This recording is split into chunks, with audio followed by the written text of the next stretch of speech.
Bonjour. Première des choses, je suis présidente, mais je suis aussi agricultrice, donc moi, je vis de l'agriculture. Les terres des Sœurs de la Charité, comme on a dit plus tôt, c'est des terres qui ont toujours été utilisées en agriculture et ils sont encore utilisés en agriculture, donc leur valeur agricole est encore là. Ils ont toujours été cultivés, comme j'ai dit, donc c'est pas des terres en friche. Donc le spéculateur, quand il a acheté, il savait très bien que ces terres-là étaient utilisées pour l'agriculture. Dans le schéma d'aménagement, on en a parlé un petit peu. Nous, la position de l'UPA était de dire qu'il y avait amplement de place dans la région de la ville ou l'agglomération de la Ville de Québec pour loger toutes les personnes dans les 20 prochaines années, au moins. Savoir combien de personnes vont venir s'installer dans la Ville de Québec, c'est lire dans une boule de cristal parce qu'on peut prévoir certaines choses, ça ne veut pas dire que ça va arriver.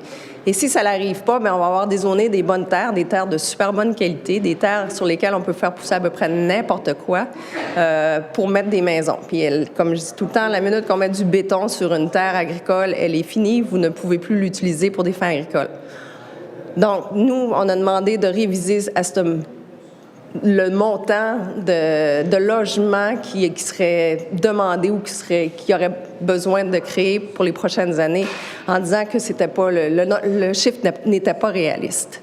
On attend toujours le schéma. On n'a aucune idée de ce qui se passe avec ça. On espère en tout cas que les gens des gouvernements ou des instances concernées ont considéré la quantité de logements disponibles en ce moment par rapport aux futurs résidents. On parle aussi de la valeur agricole de ces terres-là. Comme je dis, c'est des terres qui sont de super bonne qualité. C'est des terres sur lesquelles on pourrait faire n'importe quoi. On parle d'agriculture urbaine. On va faire des jardins sur des toits, mais en même temps, on veut dézoner des terres qui sont à proximité.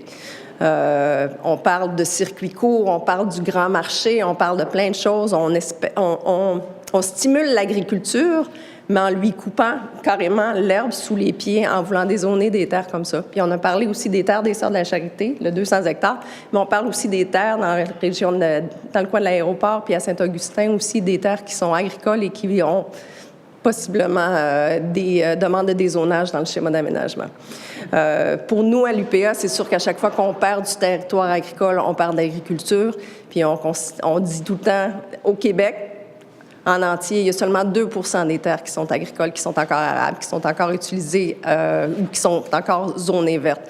Donc, importance encore de garder ces terres-là. Puis, naturellement, bien, les plus belles terres sont souvent autour des villes parce que les villes sont venues s'installer sur les terres agricoles et non le contraire. Fait que pour nous, c'est très, très important de garder la valeur de ces terres au niveau de l'agriculture pour le futur de l'agriculture, pour le futur des gens, parce que la nourriture, bien, c'est aussi important que des logements, mais on peut mettre un logement sur un terrain de sable, mais on ne peut pas faire d'agriculture là-dessus.